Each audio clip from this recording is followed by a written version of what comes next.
He was a great swimmer. He never wandered off alone. He was happy. He had no reason to just vanish. Over the last 25 years, dozens of young men have been found dead in rivers and lakes across the United States. Most were college students. Most vanished after a night out. Most were written off as accidental drownings. But some people believe that's not the truth. Some believe it's murder.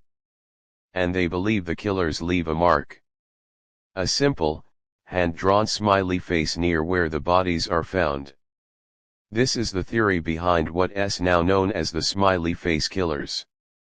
The pattern. It started in the late 1990s.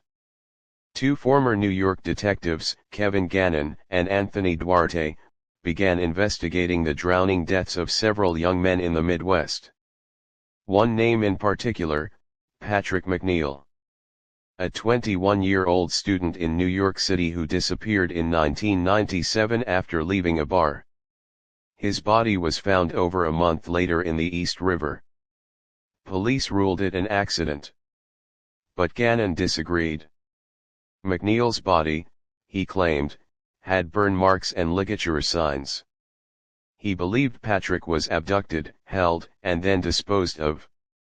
As they kept digging, Gannon and Duarte noticed something chilling. Dozens of similar cases. All young men. Mostly white. College-aged. Fit. All vanished near water. All found days or weeks later, floating. All ruled accidents. But near more than a dozen recovery sites, they claimed to find graffiti of a smiley face. Some fresh. Some faded. Not just one smiley face. But dozens. Across multiple states. The victims. Chris Jenkins, Minneapolis, 2002. Police called it suicide. Later changed to homicide. Tommy Booth, Pennsylvania, 2008. Surveillance cameras mysteriously stopped working near where he disappeared.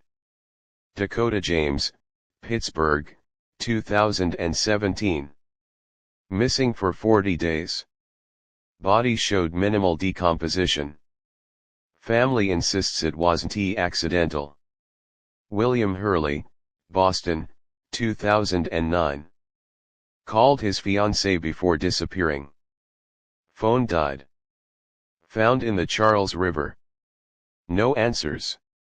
Each of these men had something in common: they were out drinking. They were separated from their friends. They were found dead, in water. Strange signs. Some bodies showed signs of trauma. Some had GHB in their systems, a drug often used in date rape and chemical submission. Others were found with shoes missing, wallets untouched, cell phones destroyed, watches stopped at unusual times. And again, in many cases, a smiley face spray painted on a nearby wall, bridge, or tunnel. Some faces were small and subtle. Others were oversized, grinning, even cartoonish. Always nearby. Always unexplained. The theorists.